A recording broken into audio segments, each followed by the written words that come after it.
Bank অ্যাকাউন্টের সাথে DBT link করার জন্য আপনাদের প্রথমে একটা ওয়েবসাইট ভিজিট করতে হবে। সেই ওয়েবসাইটটা হলো এনপিসিআই।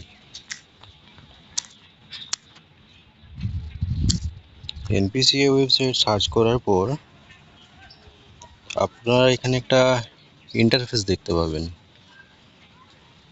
এই ইন্টারফেসে ক্লিক করবেন।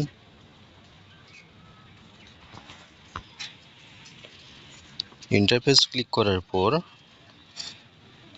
বাঁদিকে দেখবেন 3 ডট আছে, 3 ডটে ক্লিক করবেন।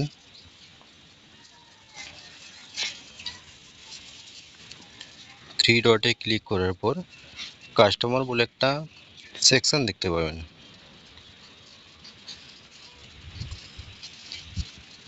দেন ওখানে আপনি দেখতে পাবেন ভারত আধার সিডিং বলে একটা অপশান রয়েছে, সেখানে ক্লিক করবেন। এই মুহূর্তে ওয়েবসাইটটি একটু সার্ভার ডাউন থাকার কারণে অসুবিধা হচ্ছে।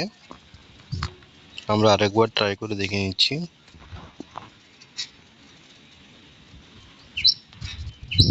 একটু টাইম লাগছে সার্ভার ইস্যু থাকার জন্য।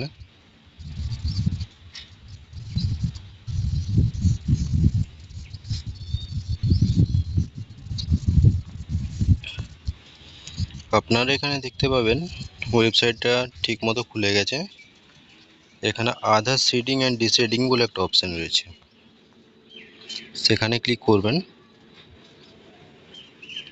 দেন আপনি এখানে আপনার আধার নাম্বার দেবেন। সিডিং অপশানে ক্লিক করে যে ব্যাংকটা আপনার রয়েছে সে ব্যাংকটাকে এখন আপনি সিলেক্ট করতে পারেন। অ্যাকাউন্ট নাম্বার দেবেন। অ্যাকাউন্ট নাম্বার কনফার্মেশন করার পর যেটা ডিক্লারেশন রয়েছে সেটাতে ক্লিক করে আপনি ক্যাপচার কোড দিয়ে সাবমিট করবেন। সাবমিট করার পর আপনার কাছে একটা ওটিপি যাবে। সেই ওটিপিটা দিলে আপনার যে ব্যাংক সিডিং আছে সেই ব্যাংক সিডিংটা হয়ে যাবে। আশা করছি বোঝাতে পারলাম।